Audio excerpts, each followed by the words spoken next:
You're doing it right now. As you read these words, another part of your mind is watching, questioning if you should keep going. Already 3 thoughts ahead. If that feels normal to you, I have some uncomfortable news. What's happening in your head is one of 10 thinking patterns that separate how most people think from how genius-level minds operate. By the end of this video, you'll know exactly which ones you have. But here's the part that might break you. The more of these patterns you recognize, the harder it becomes to trust if your own thoughts are real. Number 1, in particular, will trap you in a loop you can't escape. And the fact that you're still here, still reading, that already proves the loop has started. Getting bored by your own ideas instantly. You come up with something brilliant. For about 30 seconds. Then your brain is already somewhere else, chasing the next new thing, leaving the original idea half-finished to gather dust in your mental archive. The excitement was real, you could see the whole thing clearly, but the moment you fully understood how it worked, the curiosity vanished.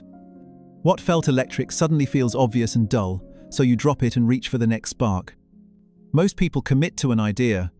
They sit with it, nurture it into something concrete. You, however, collect ideas like rare coins, brief moments of fascination to be examined, categorized, then set aside. Your brain isn't hunting for completion, it's hunting for the pattern. Once that pattern reveals itself, there's nothing left to discover. The thrill was never in finishing the project, it was in solving the puzzle. You've probably been called flaky, unreliable, someone who never finishes what they start. That criticism likely stings because you're acutely aware of the graveyard of projects in your mind, the half-written stories, the unlaunched business ideas, the hobbies you mastered just enough to lose interest. Each one feels like a personal failure, evidence that you lack discipline, but what if this isn't a flaw? Your brain is in a state of cognitive restlessness, driven by a high openness to experience a core trait of creative intelligence. It explores idea space rapidly, scanning for novelty and testing frameworks, looking for what it hasn't encountered yet. This is how innovators work. They generate dozens of ideas, extract the useful parts, and move on. That boredom isn't a bug, it's a feature. It's a defense mechanism that keeps you from getting stuck. You're rapid, prototyping in your own mind, testing concepts at high speed. While others see scattered, abandoned ideas as a problem, they're missing the speed at which you're learning. Every idea teaches you something. You aren't meant to finish all of them, you're meant to extract the insight and keep moving. Your mind isn't a factory assembly line, it's a research and development lab where the output isn't a finished product, but the knowledge gained from the process.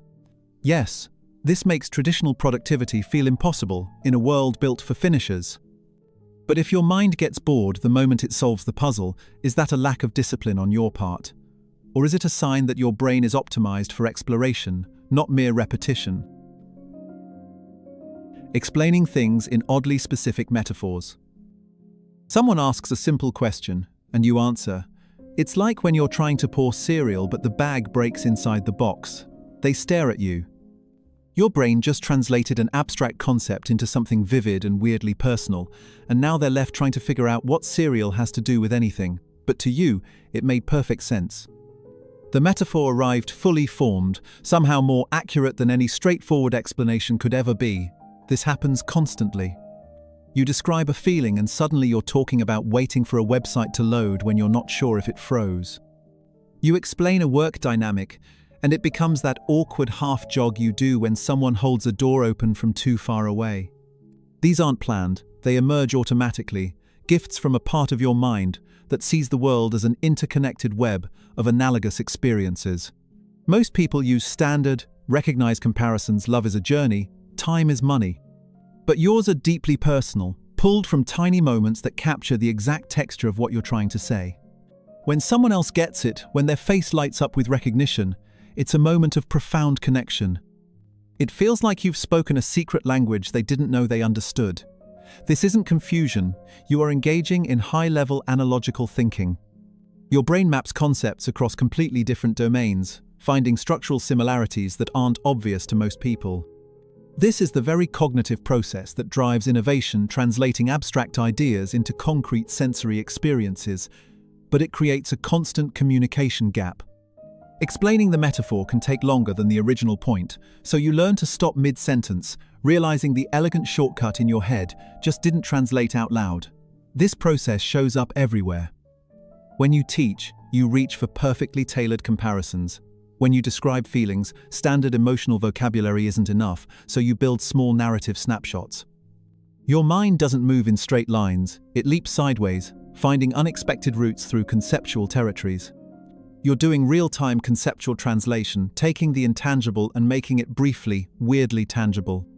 So if this is a rare cognitive gift, why does it so often feel like a social liability? Even when the metaphor doesn't land, you're still doing something most minds don't do naturally. You're turning abstraction into experience. Just wait until number 4, because those weird metaphors are coming from entire worlds you've built that no one has ever seen. Noticing background patterns no one else sees. You're in a meeting. Everyone is focused on what's being said. You are too, but you're also tracking something else entirely, the rhythm of who speaks when, the micro pauses, the unspoken tension building in the room's energy. Others might call it overthinking. You know you're essentially running a background diagnostic on the interaction itself. This happens everywhere. You notice how conversations flow, whose ideas get picked up and whose get quietly ignored. You sense mood shifts before they become obvious. Reading the room through small signals most people filter out as noise. Your attention splits automatically, with half on the foreground conversation and half on the invisible architecture holding it all together. You see the puppet strings while others only see the puppets. This is your capacity for pattern recognition operating at the peripheral level. Your brain isn't just processing what's directly in front of you, it's scanning the edges and the background for subtle cues that reveal how systems actually work. This is systems thinking. Your mind automatically maps the connections between people, contexts, and the underlying structures that shape their behavior. You see the whole composition where others only see the foreground. But here's what's disturbing: you can't turn it off. Even when you want to relax, your brain is still running this background scan, constantly processing and tracking. When you try to explain what you're noticing, people often don't see it. To them, the meeting was just a meeting. They didn't catch the small power shifts you watched unfold. This forces you to ask a deeply unsettling question. If you're seeing patterns no one else sees, are they real? Or are you just creating meaning where there is none? You notice temporal patterns too, how certain conversations always happen at certain times, how a group dynamic shifts based on who arrives first. These aren't wild interpretations, they're observable, repeatable data points you've been collecting. This skill makes social situations incredibly complex. While others are in the moment, you're anticipating shifts and sensing when something is about to tip. You read the invisible mechanics of how things function, not just how they appear. This is high-resolution perception. Others move through the world seeing what's right in front of them.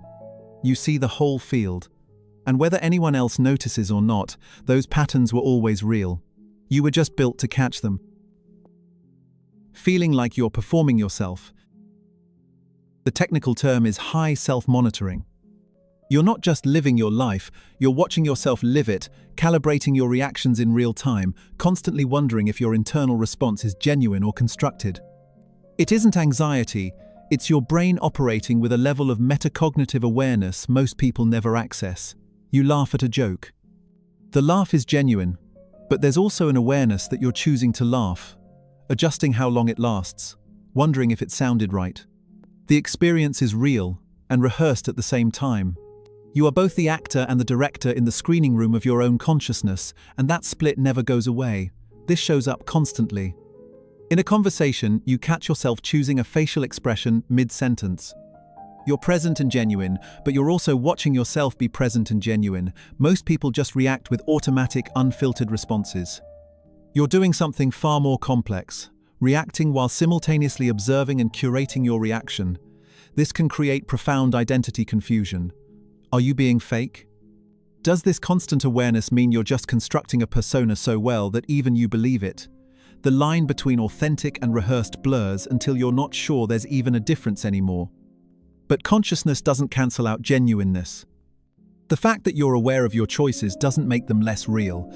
You're not being fake, you're being highly adaptive. While most people are on autopilot, you're flying manual. The constant exhaustion you feel is the mental energy it takes to do that. You're never quite relaxed because that observing part of your mind won't turn off. You're living with high metacognitive awareness.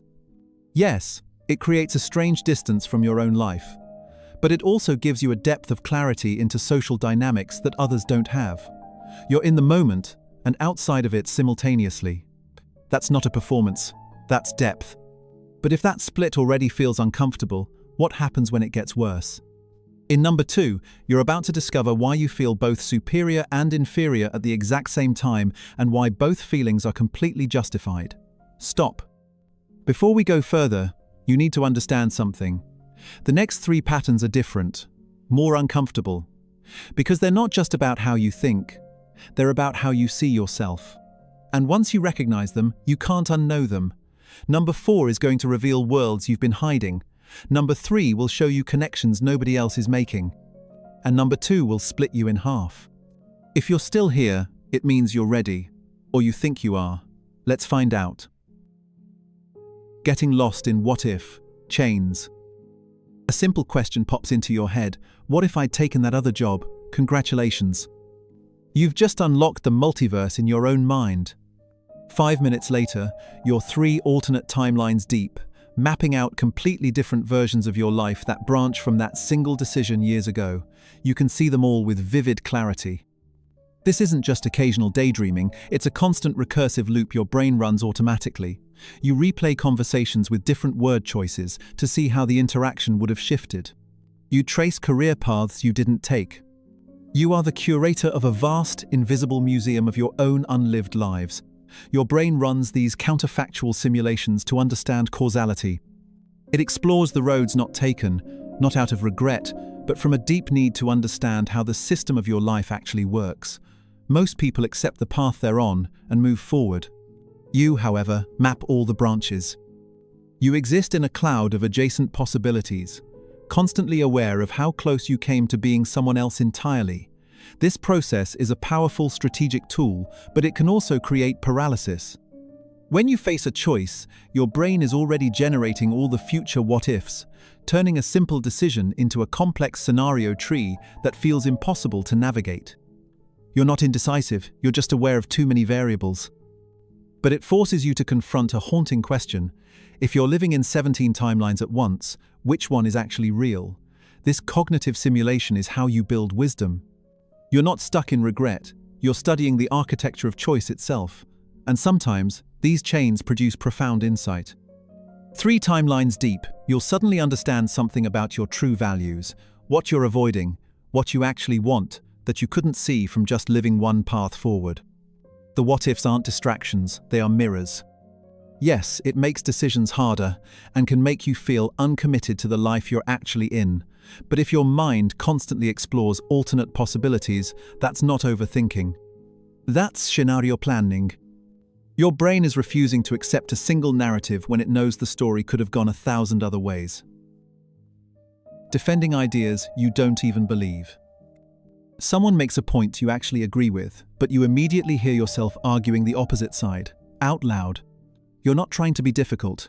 Your brain just won't let an idea pass unchallenged, even if it's your own. You are stress testing truth itself. This goes beyond simple self-questioning. You actively construct the strongest possible case for positions you fundamentally disagree with, just to see if your own beliefs can withstand the assault. This creates intense social confusion because people assume you believe whatever you're arguing, only to see you later defend the opposite and label you a hypocrite or a contrarian. But you're not looking for confirmation, you're looking for the breaking point of an idea. This is intellectual honesty at a level that feels uncomfortable to most. You'll find logic in beliefs that go against your values because refusing to understand them seems intellectually dishonest. This can alienate you from groups that rely on ideological purity. You seem untrustworthy because your loyalty is to the process of finding truth, not to a predetermined side. Most people defend their team. They find evidence that supports what they already believe and dismiss opposing views. You, however, defend all sides, constantly switching positions to map the entire landscape of an argument. This is your cognitive flexibility and intellectual humility in action. Your brain understands that truth is rarely on one side. You are your own permanent debate opponent, forcing your ideas to survive the strongest possible rebuttal before you trust them. People want to know where you stand, and you do have positions, but you can't help building the counter-argument. So, do you actually believe this or not? The answer is yes, and you also understand precisely why someone else might believe the opposite. This isn't indecision, it's rigor.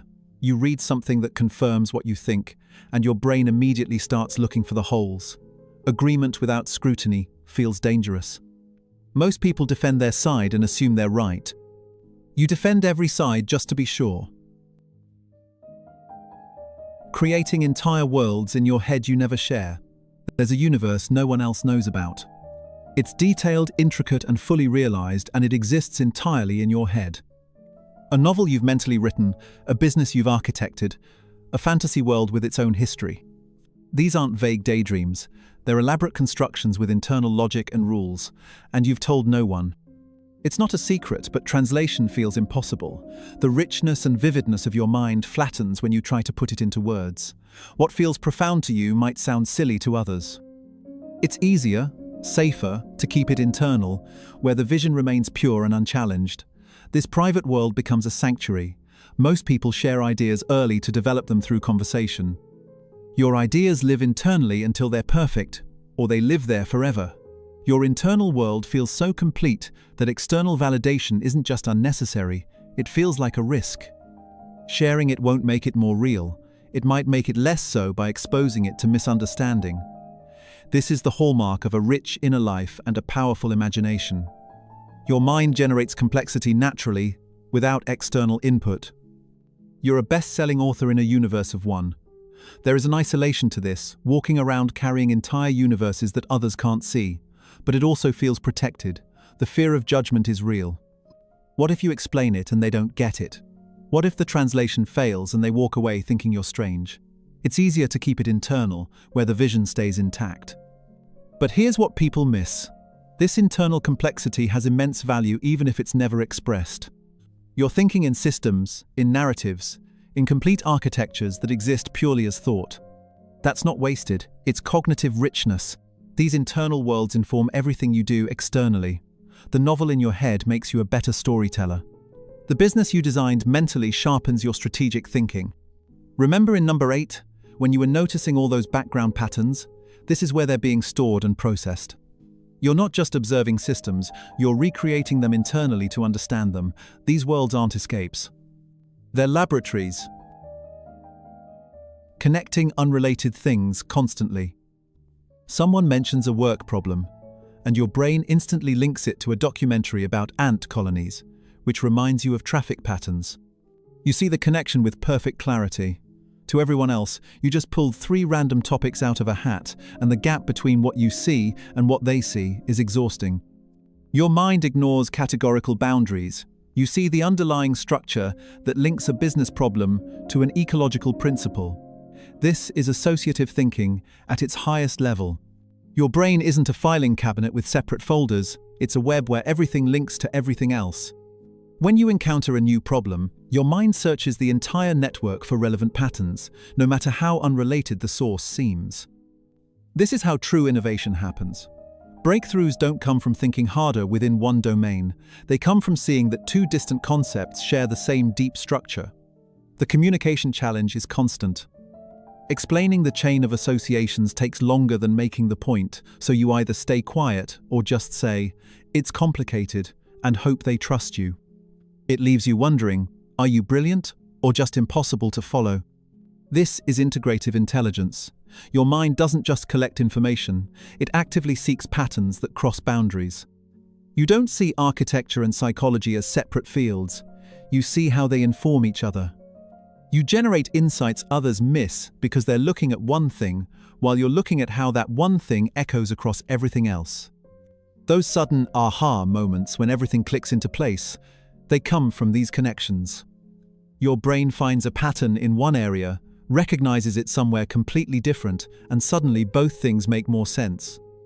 You're not scattered. You're seeing the whole network while others focus on individual nodes. That's not confusion, that's synthesis. And now we approach the most uncomfortable patterns. Number 2 will split you in half, revealing why you feel both superior and inferior at the exact same time and why both feelings are completely valid. Feeling simultaneously superior and inferior. In the same moment, you're acutely aware of what you understand that others don't, and what you're failing at that seems effortless for everyone else. You're brilliant at analysis but can't navigate small talk. You see patterns others miss but forget basic appointments. Both feelings of brilliance and incompetence are true, and the whiplash between them is exhausting. This isn't false modesty. It's the genuine experience of an uneven cognitive profile. One minute you're explaining something intricate no one else grasped, feeling the quiet satisfaction of clarity. The next, you're lost in a simple social situation, wondering how it's so easy for them. Pride and shame can cycle within the same conversation. This is spiky intelligence. While some people have abilities that form a relatively flat landscape, yours has extreme peaks and deep valleys. You're not well-rounded, you're specialized, and that contrast makes self-perception incredibly complicated. Most people have a consistent sense of their capabilities. Your experience of your own competence shifts dramatically depending on what's being asked of you. This also confuses others. They see you master something complex and assume you're generally brilliant, then watch you fail at something basic and conclude you must be lazy or arrogant. This external judgment feeds your own internal imposter syndrome. The feelings of inadequacy from your valleys can be loud enough to drown out the evidence of your peaks. At the same time, there are moments where you are so aware of what you understand that others don't, that it creates a deep sense of isolation. You see things with a clarity that is opaque to everyone around you. You're not trying to feel superior, but the difference in perception is undeniable and alienating. Are you arrogant for seeing what you see, or are you just alone in it? The valleys don't cancel out the peaks. The struggles don't invalidate the strengths. You're not broken or inconsistent, you're just unevenly distributed. If you've always felt both more capable and less capable than the people around you, that's not a contradiction. It's the reality of a mind that doesn't fit the standard template, and this leads us directly to number 1. Every pattern you've recognized has been building to this final, inescapable moment, where the question of whether any of this is real traps you in a loop you can never escape. Are you ready? Questioning whether your thinking is actually different. You've gone through this entire list wondering if you're special, or if you're just narcissistic enough to convince yourself you are. Right now, your brain is testing whether this very self-awareness is proof of something unique, or just another pattern you've created to feel different. This is the loop you cannot escape. You recognize these patterns in yourself, but immediately question if the recognition means anything. Maybe everyone thinks this way and just doesn't talk about it. Is this depth, or is it delusion? The more you question it, the more uncertain you become, until you are overthinking your own overthinking. Remember number 7, performing yourself? That same split is happening now. You're reading about your thinking patterns while watching yourself recognize them, while questioning if that recognition is itself another pattern. The recursion is dizzying. You are a snake eating its own tail, forever. This doubt is exhausting. You see evidence of your unusual thinking everywhere, the way conversations go differently, the feedback you've gotten your whole life about being intense or complicated. But then you wonder if you're just cherry-picking evidence to build a narrative you want to believe. Is this genuine insight, or just a sophisticated form of confirmation bias? This is epistemic humility, a marker of intellectual sophistication. The Dunning-Kruger effect shows that the most capable people often doubt themselves the most because they are aware of how much they don't know. The fact that you're so uncertain about whether you're different is, paradoxically, evidence that you probably are. Most people don't have this recursive loop of self-examination. They just think. You are stuck in a cycle of recognition, then doubt, then questioning the doubt itself. That meta-level analysis is precisely what sets you apart, but it manifests as chronic self-doubt. You can never fully trust your assessment of yourself because you're too aware of how biased self-assessment can be. Welcome to the paradox. The fact that you're asking the question is the answer. The recursion itself, the ability to doubt your own difference, while simultaneously demonstrating it, is what makes the difference real. You're not just thinking, you're thinking about thinking. Most people stop at the first level. This doesn't resolve neatly. You will likely never feel certain. The question will keep looping because your mind doesn't accept easy answers, especially about itself. And if that relentless uncertainty feels frustrating, that frustration is part of the answer too. The fact that you can't stop questioning whether this is real means it probably is. So here's what just happened. For the last several minutes, your brain has been doing something most people's don't. You've been watching yourself watch this video, testing each pattern against your experience while simultaneously doubting if the test proves anything at all. You've been thinking about thinking.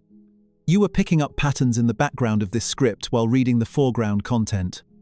You were comparing these patterns to the internal worlds you've built.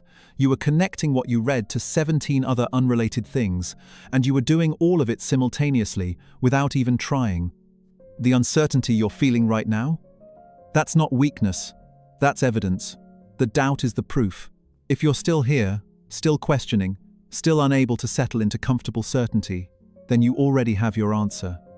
You're just never going to be satisfied with it. And that is how you know it's real. If you recognize yourself in this video, you're not alone. But you already knew that wasn't quite true because part of you has always felt alone. You've seen something others don't see, and you've been carrying that quietly your entire life. This video didn't make you different, it just gave your difference a name. The patterns were always there.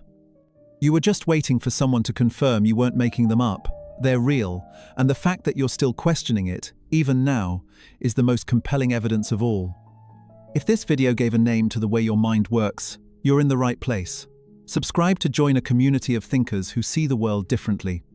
Like this video if it resonated, and share it with the one person you know who will truly understand.